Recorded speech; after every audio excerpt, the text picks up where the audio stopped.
Welcome to the B2B Growth Blueprint podcast, where we talk with entrepreneurs, founders, and leaders at B2B services, tech, and SaaS companies to learn the systems and processes they've used to create success for their business. We'll also learn from marketing and sales experts to provide insights to help you grow your business. I'm your host, Mark Osborne, and the podcast is brought to you by Modern Revenue Strategies and their 10x ROI B2B growth guarantee. Schedule a free diagnostic call to learn the fastest path to double your B2B revenues in just 90 days. Hello, and welcome to another episode of the B2B Growth Blueprint podcast. I'm your host, Mark Osborne, and today I'm very excited to welcome my guest, Cameron Bishop. Cam is a managing director at Raincatcher, which is a lower middle market investment banking firm specializing in sell-side M&A for privately held businesses. His over 40-year career, he's led companies from startup to scale, including helping grow a business from $7 million in revenue to $400 million with $100 million in EBITDA, and more than 2,000 employees across multiple countries. He later built a private equity-backed company from his kitchen table to $120 million in under 4 years.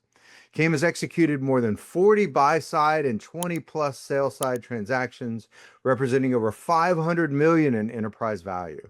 He's a member of the Forbes Human Resources Council and the Kansas City Business Journal Business Council. He's authored multiple books on leadership and executive performance, including Head Noise, Tales from the Executive Suite. Today, his passion is helping business owners maximize value at exit and avoid the costly mistakes that cause founders to leave millions on the table. So Cam, welcome to the show. Hey, Mark, thanks so much for having me. Yeah, absolutely. I've been looking forward to this conversation. So before we jump into some of the topics that we've sort of been chatting about, why don't you sort of tell your story a little bit of some of those twists and turns that brought you to where you are today? Yeah, you bet. So I'm an investment banker today, which my career path is extremely unusual for an investment banker. Started my career as an advertising copywriter with a journalism school degree from the University of Missouri. And sometimes luck happens, and the small B2B technical publishing company I was working in was sold to the Macmillan Book Publishing Company, which was a Fortune 100 at that time.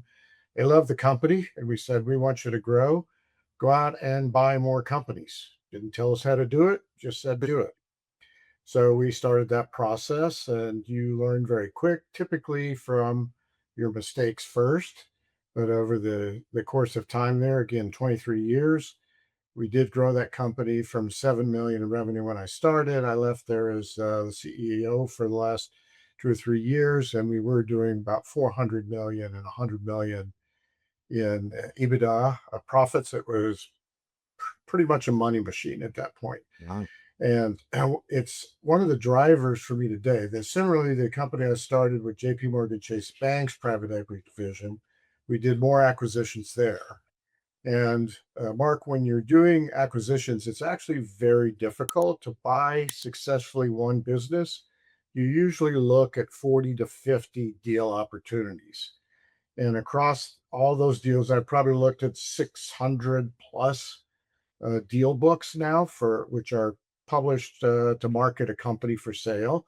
Mm-hmm. And you just see so many mistakes that these business owners make, and they leave oftentimes so much money on the table. And of course, I was the buyer. It wasn't my job to tell them that I could be paying them more if they would have simply taken some fundamental steps as managers or owners to prepare for that exit process. So that kind of became a passion of mine. I spent 5 years as a partner in a boutique consulting firm doing exit and transition planning for those owners. I took a detour and spent 3 years doing a very complex turnaround on a troubled $60 million 501c3 charitable business. That engagement ended during COVID, and I get bored very easily. And I said, well, what do I like to do? I like buying and selling companies. I was very fortunate to do the research and found Raincatcher. We were extremely and immediately aligned on mission, vision, values, ethical standards, and the goal of representing privately held businesses when it was time to sell. And that's an exploding area because at this day and age, most of these business owners are baby boomer generation or near that, and they don't have children who want to come into the business. Yeah. The company is their key source of generational wealth and ability to retire comfortably, and they're left with no other choice but to sell. And the lower middle market is a very underrepresented sector, kind of 2 million to 10 million in EBITDA profits.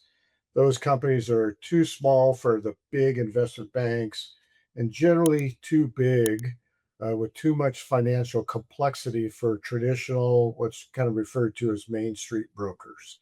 Right. So that's where we come in is to help these business owners, and that's my mission and appearing on podcasts like yours to help your listeners to learn what they can do and what mistakes they can avoid. But that's such a great sort of vision, mission, really, that you're on is to help these. In our previous conversation, it's very clear that you're not necessarily coming at this from, a mercenary position, more of a missionary position where you're really trying to help folks. And that's so inspiring. And you bring so much insight. And so there's a lot to unpack from your history. And one of it is, you talked about that you'd look at 50 different deals to find one that was kind of worth pursuing. And that sort of information imbalance between the buyer and the seller is so often an issue that so many sellers, kind of don't think about as they come into it. They're like, "I've been running this business great. I know it backwards and forwards. I'm gonna be fine." Going through this sort of transition, and they don't realize the value of advisors like Raincatcher or yourself and guiding them through that process. And it's so important because the startling statistic, and I've said it before on this program, but it's worth repeating and for our audience here to hear, which is 70 to 80% of businesses that want to sell are actually unsellable. They don't sell. They just disappear.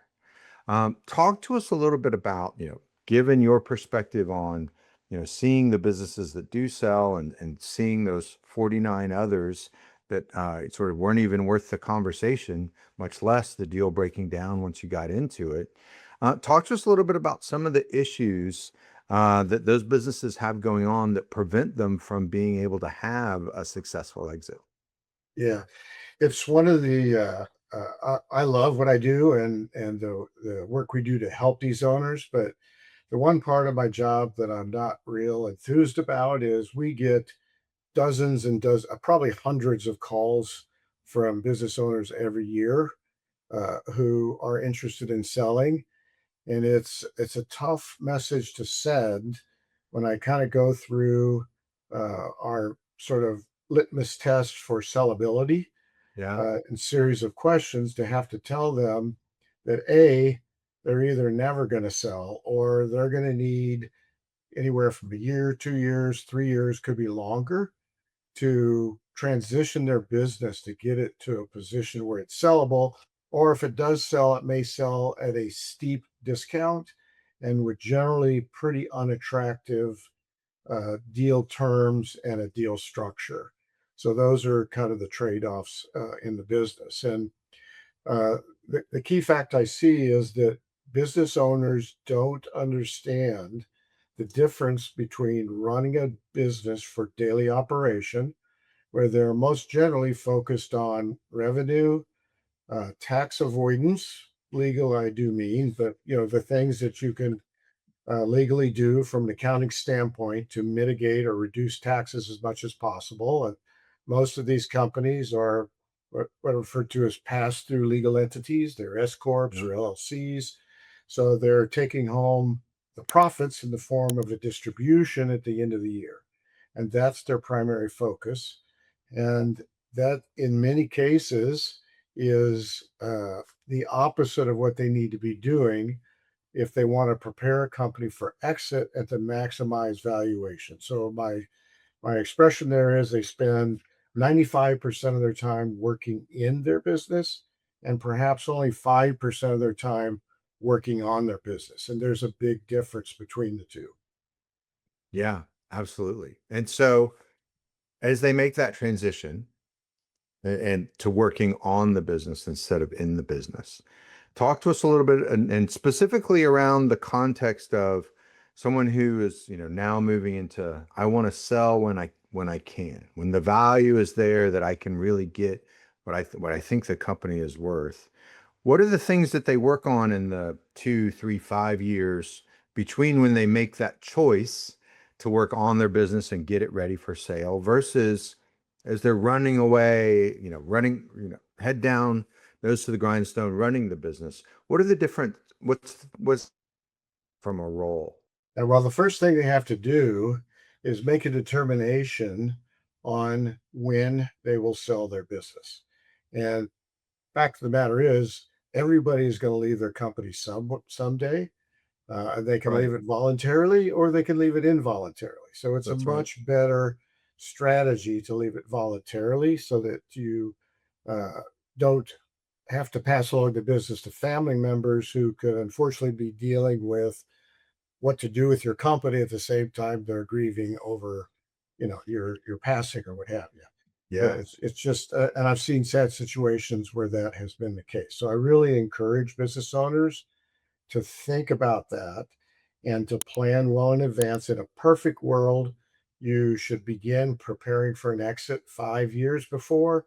But in our world, if they've been working on that with that focus, even a year, we're thrilled. 2 years, Oh, 3 years, we've done gone to heaven as investment bankers because we know they're going to be in really good shape because a lot of the changes that need to occur take time to roll out and be demonstrated and improved in a company. There, you can't that's just right. make a decision and see the impact or improvement from that decision overnight. That's right. And so you raised an interesting point, which is we're all going to leave eventually. And another startling statistic is that 50%, so of, if there's 100 entrepreneurs listening right now, half of you will be forced to sell, not when you're planning to. And that could be through, death or disease. Could also be through divorce and, your wife or partner might be a part of the sort of foundation documents as part of sort of the entity formation. Could be disagreement with your partner or even with a supplier, which oftentimes people don't think about, but can actually be sort of a showstopper. And the last one, which is so often the worst, which is sort of declining performance. And you talked about knowing when you're going to sell, being able to pick that point so that you can then go out on a high note really leads to maximizing that value rather than, well, things starting to go poorly and then declining performance. And now, well, I just kind of got to get out because I don't know what else to do. That's really how sort of minimize the outcomes that you're going to get from that. What are some of the things in a business that leads to that, sort of declining performance, that, is beyond just sort of like the balance sheet or the profit and loss statement? So, beyond just, well, we're running a business that generates income, but actually some structural issues that people might be thinking about as they're running their business that they should be. Yeah, for sure. Well, unfortunately, you're spot on with your description of reasons business owners have to sell. And sadly, we see that almost every day. The owner has declining health, or his or her spouse might have declining health. Those could be drivers. We've seen disagreements among partners. We've seen factors around divorce where the business is the key asset that has to be in some Right. way divided or monetized. So yeah, those are all driving factors.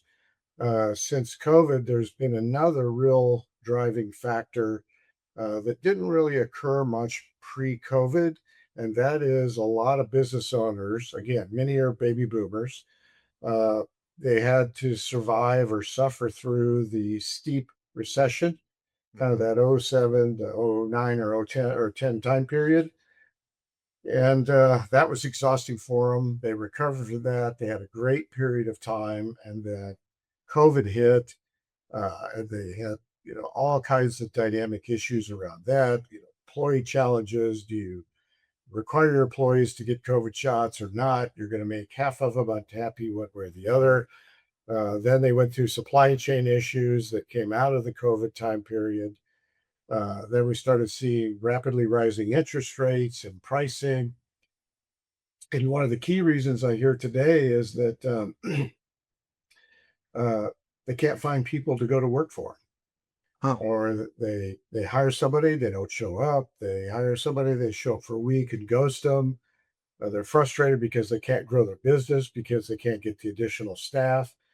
And that's a fairly regular motivating factor we hear today.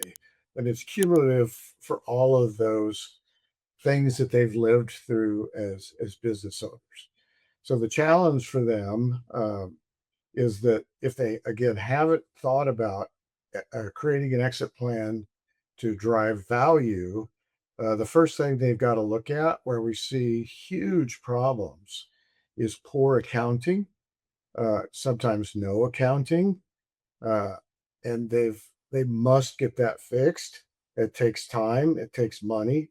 Most of these owners are on a cash basis because again they're pass-through entities.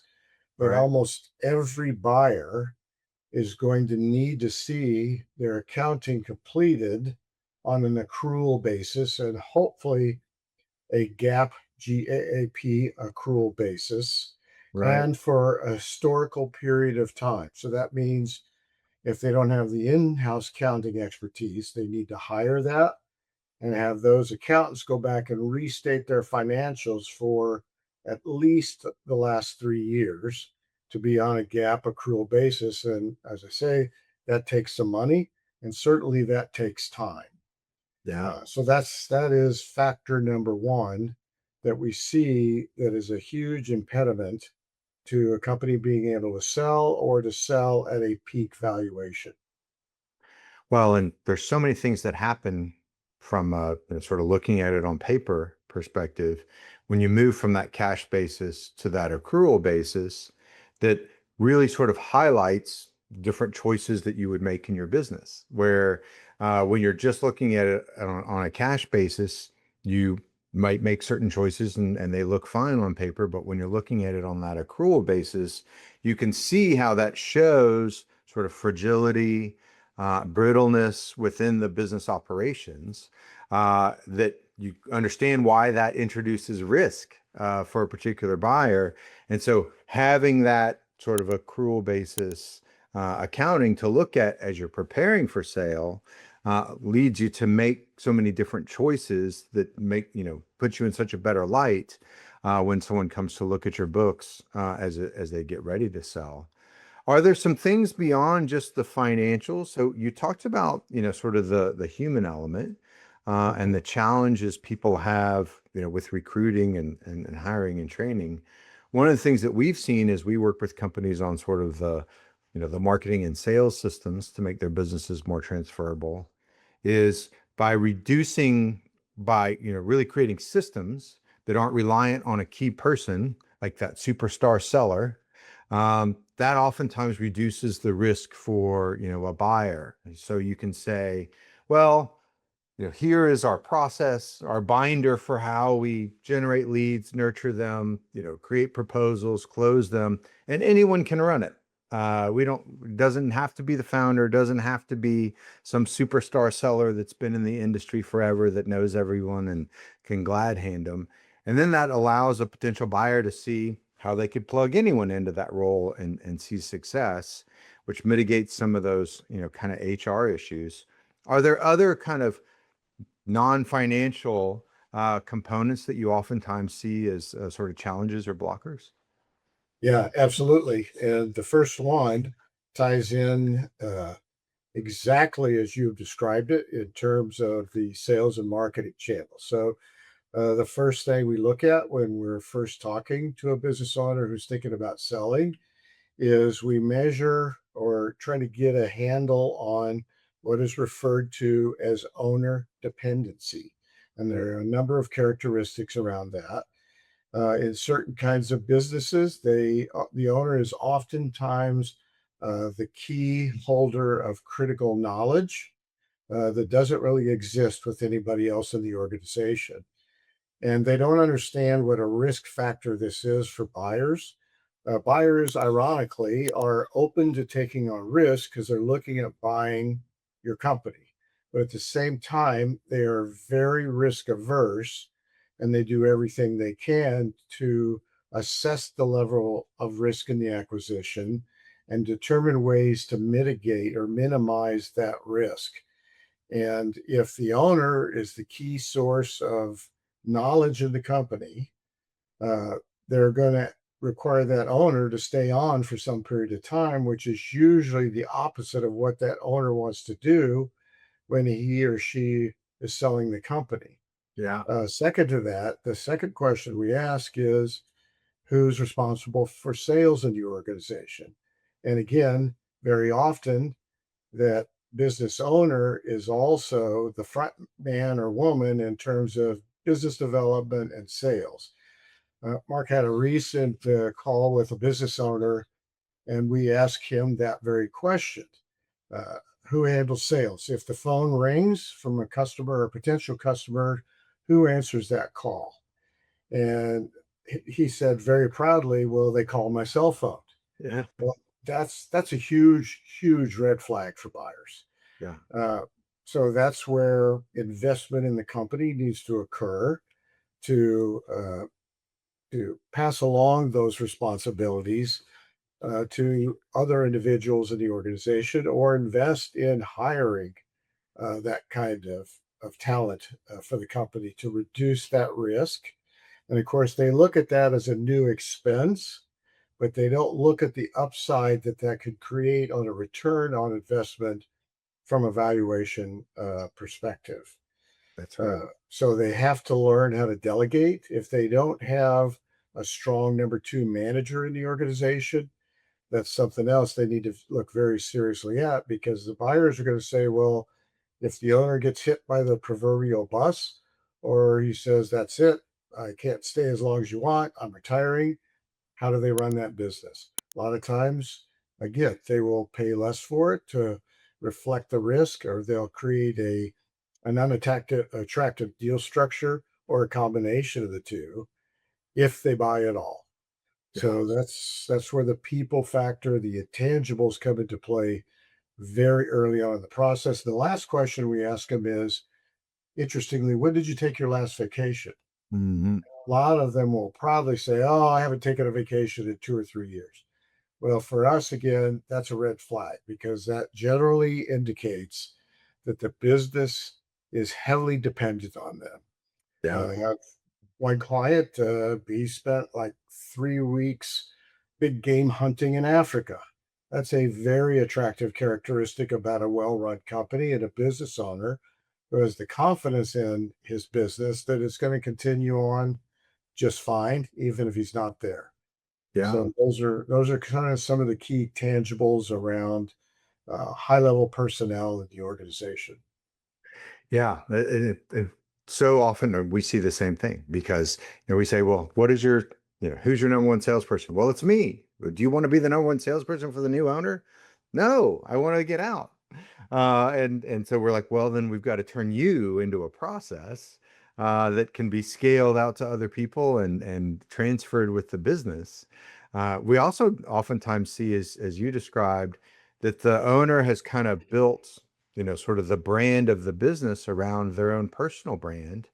And so there's a bit of a process to sort of extract that, not only to make the business more transferable and to protect those assets, but also because when the owner's identity is wrapped up in the business, as they get closer to that sale point, they start to question, well, what am I going to do when I'm no longer the person running this business? And then they get cold feet, and the number one deal killer is that the seller backs out because they don't know what they're going to do on Monday morning after the sale happens. And I'm sure you've got the stories everyone does of, we had the deal, letter of intent, we're all ready to go, and then because the founder hadn't thought through what they were going to do afterwards, their sort of reality and personality was so enmeshed with the business that they sort of put a stop to it because they weren't sort of ready to make that transition.